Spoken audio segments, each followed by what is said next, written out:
अस्सलाम वालेकुम फ्रेंड्स, कैसे हैं आप सब दोस्त। उम्मीद है सब खैरियत से होंगे। तो मैं एक नई वीडियो को लेकर आया हूं जिसमें मैं आपको मिड टर्म के सिलेबस के बारे में और उसके अलावा पेपर कैसे अटैम्प्ट करना है, कितना पेपर अटैम्प्ट करना है और कौन कौन से क्वेश्चंस एक्सपेक्टेड हैं या कौन से टॉपिक को आप करें तो इंशाल्लाह पास हो जाएंगे, उसको लेकर आया हूँ। तो इकोनॉमिक्स बेसिकली हमारे पास एक ऐसा सब्जेक्ट है जो कि डिस्क्रिप्टिव और कंसेप्चुअल है। तो इसके आप जितने कंसेप्ट क्लियर करोगे उतने कम है, क्योंकि इसका पेपर जो MCQs आते हैं वो टोटली बेस कर रहे होते हैं आपके कंसेप्ट्स पे। ठीक है, अगर आप पास्ट पेपर कर लेते हैं तो ये मत सोचिएगा कि आप पास्ट पेपर करके इसको क्लियर कर लेंगे। इसके लिए आपको कंसेप्ट क्लियर करने पड़ेंगे और कंसेप्ट क्लियर करने के लिए आप चाहें तो मेरी वीडियोस देख सकते हैं या कोई भी वीडियो आपको मिले जिसमें वो कंसेप्ट्स क्लियर करवा रहे हों तो वो आप देख सकते हैं। ठीक है, आपका जो सिलेबस होगा वो 1 to 16 लेक्चर्स इंक्लूड होंगे। ठीक है, 16वां लेक्चर जो है वो फाइनल टर्म से स्टार्ट होता है, यानी 15 लेक्चर आपके इंक्लूड होंगे, जिसमें से आपके 17 MCQs आएंगे, 17 to 20, और उसके अलावा 2 आपके शॉर्ट क्वेश्चंस आएंगे 2 नंबर के, 2 आपके 3 नंबर के क्वेश्चंस आएंगे और 2 ही आपके 5 नंबर के लॉन्ग क्वेश्चंस आएंगे। तो यूजुअली जो लॉन्ग क्वेश्चंस होते हैं वो हमारे पास टेबल्स वगैरह का डाटा दे दिया जाता है, उसके अलावा इक्वेशंस वगैरह दे दी जाती हैं जिसको हमने सॉल्व करना होता है। तो इम्पोर्टेंट टॉपिक्स आपको मैं बता देता हूँ। आपको सबसे पहले तो ये branches of economics, normative and positive का पता होना चाहिए। ठीक है, ये हाईलाइट कर लें, नोट कर लें इन दोनों में डिफरेंस। और उसके अलावा ये 3 नंबर के क्वेश्चन के लिए आप इसको हाईलाइट कर लें, factors of production, scarcity, rationing. ठीक है, ये जो पहला चैप्टर है पहले को तो आप कंप्लीट ही करें क्योंकि ये बहुत ही इम्पोर्टेंट है और इसमें से 2 या 3 नंबर का क्वेश्चन लाजमी आ जाएगा। ठीक हो गया। अब लेसन नंबर 2 की बात की जाए तो इसमें भी जो डेफिनेशंस हैं वो तो ज़रूर करें आप। ठीक है, ये जो हमारे पास इसमें नहीं है अभी अपॉर्चुनिटी कास्ट, हाँ जी, ये हमारे पास जो आया है अपॉर्चुनिटी कास्ट का ये टेबल PPF फाइंड करनी है, प्रोडक्शन पॉसिबिलिटी फ्रंटियर।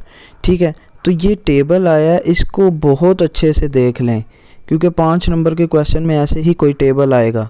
उसके अलावा हो सकता है आपके पास ये कर्व आ जाए, आपको एक्सप्लेन करना पड़े कि इस कर्व के अंदर क्या बताया गया है। ठीक है, एक्सरसाइज इम्पोर्टेंट बिल्कुल भी नहीं है क्योंकि एक्सरसाइज में से कुछ भी नहीं आना। थर्ड चैप्टर की तरफ चले जाते हैं तो ये हमारे पास demand supply equilibrium analysis start हो जाता है और इसमें हमारे पास डेफिनेशंस तो आपने करनी ही करनी है। ठीक है, उसके अलावा इसके अंदर और इम्पोर्टेंट चीज़ ये हमारे पास जो फैक्टर शिफ्टिंग डिमांड कर्व्स हैं इनको आपने ऐसे याद रखना है कि जैसे आपको अपना नाम याद है, आपके वालिद साहब का नाम याद है, बस इससे ज़्यादा मैं आपको एक्सप्लेन नहीं कर सकता कि क्योंकि इसमें से आप चाहे राइट डाउन कर लें, आपने बाद में मुझे ज़रूर बताना है। 3 से 4 क्वेश्चन इससे रिलेटेड लाजमी आएंगे कि shift to the right curve, shift to the left curve. ठीक है, shift to the right side, shift to the left side, supply shift to the right, demand shift to the right. तो इससे related 3 से 5 question पक्के आपके paper में आएंगे, आप ये नोट डाउन कर लें बात। उसके बाद लेसन नंबर 4 की बात की जाए, अभी तक मैंने 2 लॉन्ग क्वेश्चंस के बारे में बताया है, एक वो जो कर्व से रिलेटेड था और एक वो जो टेबल वाला था। ठीक हो गया। अब डेफिनेशंस तो आपने कोई नहीं छोड़नी, डेफिनेशंस तो आप चाहे कोई शॉर्ट तरीके से कहीं से एक जगह पे अवेलेबल हों तो वो कर लें, तो नहीं तो डेफिनेशंस करनी है हर हाल में। अब फैक्टर शिफ्टिंग सप्लाई कर, ये भी बहुत इंपॉर्टेंट है। किस लिहाज से? MCQs के लिहाज से, not for long but MCQs के लिहाज से ऐसे है कि अगर वो दे दे कि डिक्लाइन इन टेक्नोलॉजी में वो ये नहीं कहेगा कि डिक्लाइन इन टेक्नोलॉजी, वो क्वेश्चन दे सकता है कि अली ने एक फैक्ट्री शुरू की और उसके बाद जो टेक्नोलॉजी थी वो उसने अमेरिका से परचेज़ की हुई थी, लेकिन अब वो चाहता है कि वो अपनी टेक्नोलॉजी को इम्प्रूव कर ले, तो उसकी सप्लाई कर्व में कौन सा शिफ्ट आएगा? समझ लगी ये बात? यानी कि उसने इम्प्रूवमेंट की बात कर दी है। और उसके अलावा वो ये ऐसे कह सकता है कि जो उसके पास रॉ मटेरियल था उसकी प्राइस हाई हो गई, अब उसकी सप्लाई कर्व में कौन सा शिफ्ट आएगा? ठीक हो गया। तो इस तरह से घुमा फिरा के एक सिचुएशन क्रिएट करके आपको क्वेश्चन दिए जाएंगे। बाकी एक्विलिब्रियम का क्वेश्चन आ सकता है कि वो कौन सी पोजीशन होती है जिस पे एक्विलिब्रियम की स्टेट आ जाती है कि नो शॉर्टेज नो सरप्लस हो, यानी कि डिमांड कर्व और सप्लाई कर्व दोनों आपस में क्रॉस सेक्शंस कर जाएं, मीट कर जाएं एक पॉइंट पे। ठीक है। बाकी ये जो हमारे पास है ना, Q D is equal to 100 minus P, Q S is equal to 40 plus 20 P, ये बहुत ही इम्पोर्टेंट है। इसको आपने घोल कर पी के जाना है, चाहे रट्टा लगा के चले जाएं। ठीक है, क्योंकि है तो बहुत आसान। उसने पूछा है कि एक्विलिब्रियम प्राइस कब होगी। एक्विलिब्रियम उसी वक्त हो सकती है जब Q D is equal to Q S हो जाए।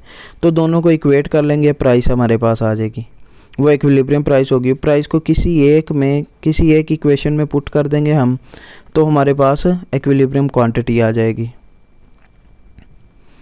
इसके बाद डिमांड सप्लाई इक्विलिब्रियम एनालिसिस ही चल रहा है। ये जो शिफ्टिंग है, equilibrium can be shift if either positive right direction, left direction, up direction, down direction. तो ये आपको पता होना चाहिए, ये आपने पीनी ही पीनी है घोल कर। प्राइस सेलिंग, प्राइस फ्लोर, ये शॉर्ट क्वेश्चन के लिहाज से आप नोट कर लें, मार्क कर लें। 70% चॉइस है, यानी कि अगर आप 70 लोग इस वीडियो को देख रहे हैं तो कम अज़ कम 50 लोगों के पास ये क्वेश्चन लाजमी आएगा। बाकी इसमें मार्जिनल सोशल कॉस्ट नहीं, एक्सरसाइज बिल्कुल भी इम्पोर्टेंट नहीं है, किसी की एक्सरसाइज करने की कोई ज़रूरत नहीं, टाइम कोई वेस्ट नहीं करना आप लोगों ने। ठीक हो गया। नेक्स्ट अब हमारे पास इलास्टिसिटीज़, ये वाला जो टॉपिक है ये भी बहुत इंपॉर्टेंट है। इसके अंदर 3 चीज़ें आपने याद रखनी है कि प्राइस इलास्टिक क्या होती है, प्राइस इन इलास्टिक क्या होती है, यूनिट इलास्टिक क्या होती है। इलास्टिक यही होती है कि जब डिमांड बढ़े लेकिन प्राइस जो है उसकी क्वांटिटी सप्लाइड है वो कम हो जाए, यानी कि प्राइस बढ़ने से क्वांटिटी सप्लाइड कम हो जाए। अगर प्राइस हमारी बढ़ जाए और क्वांटिटी सप्लाइड पे कोई फ़र्क ना पड़े तो वो इनइलास्टिक होगी। अगर जितनी प्राइस बढ़ रही है उतनी ही क्वांटिटी सप्लाइड जो है वो कम हो रही है, ठीक है, तो या बढ़ रही है, तो उसको कहते हैं यूनिट, यानी कि दोनों के अंदर सेम चेंज आ रहा है। टोटल रेवेन्यू पे कोई चेंज नहीं आ रहा। टोटल रेवेन्यू के बाद से याद मुझे आया कि ये भी बहुत इंपॉर्टेंट है, टोटल रेवेन्यू।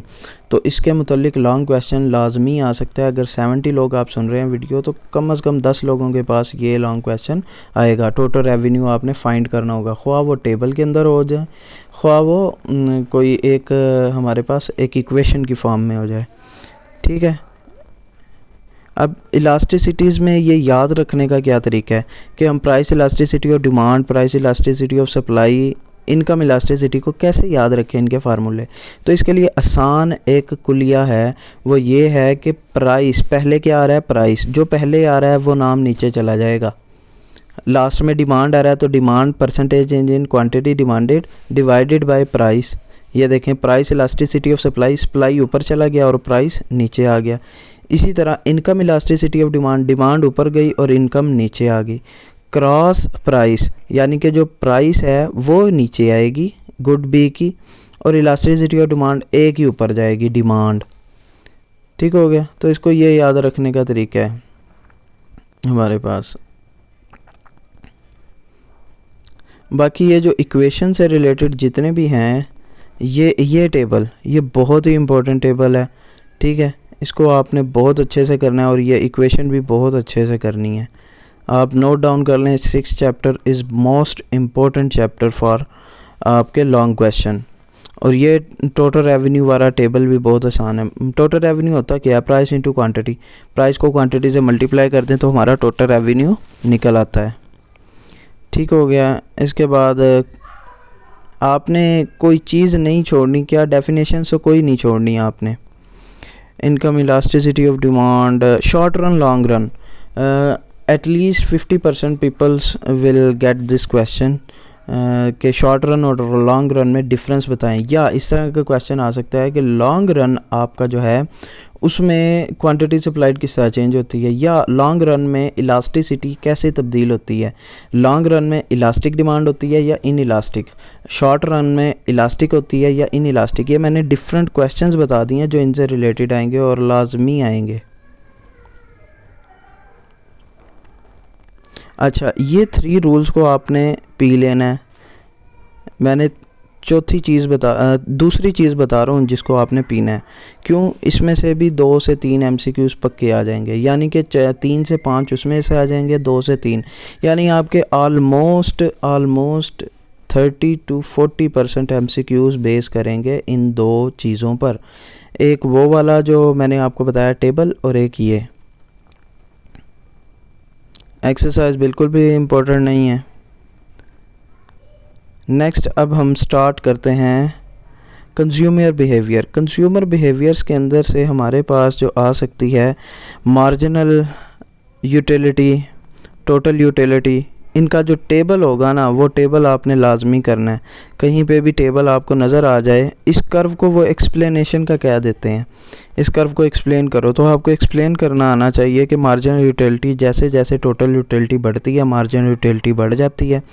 जब मार्जिनल यूटिलिटी 0 होती है तो टोटल यूटिलिटी उस टाइम पे मैक्सिमम होती है, ये आपको पता होना चाहिए। अनसर्टेनिटी कौन कौन सी हो सकती है? अनसर्टेनिटी का मतलब होता है कि ना पसंदीदा हालात, ठीक है। तो अनसर्टेनिटी कौन कौन सी हो सकती है और उससे हमारी कंजम्पशन पे क्या इफ़ेक्ट पड़ता है। और अगर सैलाब आ जाए तो यार, सैलाब आ जाए तो मज़दूरों पे क्या इफ़ेक्ट पड़ेगा? मज़दूरों की डिमांड बढ़ जाएगी। क्यों? हो सकता है कि ज़्यादा बिल्डिंग्स तबाह हो जाएं, ज़्यादा बिल्डिंग्स तबाह हो जाएंगी, मज़दूरों की डिमांड बढ़ जाएगी। रेत वाले जिसका काम है रेत का, बजरी का, सीमेंट का, यानी कि कंस्ट्रक्शन से रिलेटेड जितनों के भी काम है वो सब की डिमांड बढ़ जाएगी, उनकी प्राइसेस भी हो सकता है हाई हो जाएँ।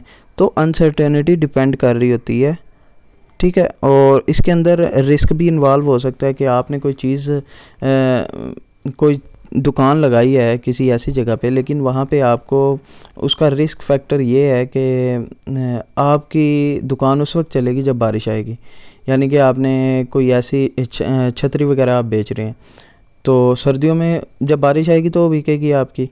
तो अनसर्टेनिटी की आपकी दिल में ख्वाहिश रहेगी, आपका रिस्क रहेगा यार आज धूप ना निकले बारिश ही आ जाए ताकि मेरी मैक्सिमम छतरियाँ जो हैं वो सेल आउट हो जाएँ, अम्ब्रेला सेल आउट हो जाएँ, ठीक है।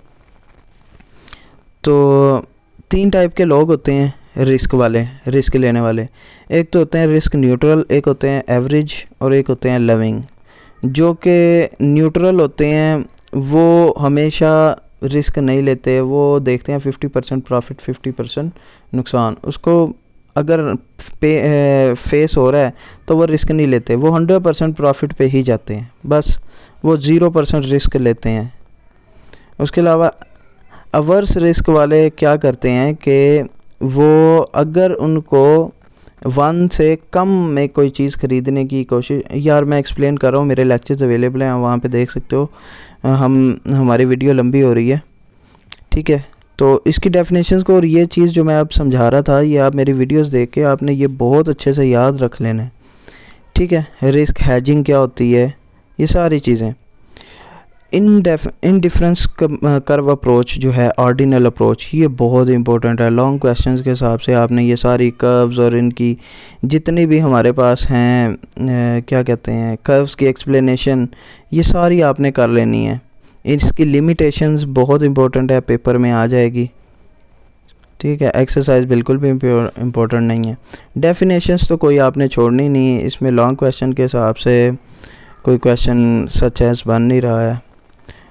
Law of diminishing margin utility, yes law, ये जो डेफिनेशन है इनमें डिफरेंस। 3 नंबर का क्वेश्चन लाजमी आप नोट कर लें कि इस चैप्टर में से आ जाएगा 13 में से, और 14 में से भी जो है आपका शॉर्ट क्वेश्चन या लॉन्ग क्वेश्चन पक्का इसमें से आ सकता है, और वो है हमारे पास ऑप्टिमल कम्बिनेशन ऑफ फैक्टर्स, ठीक है।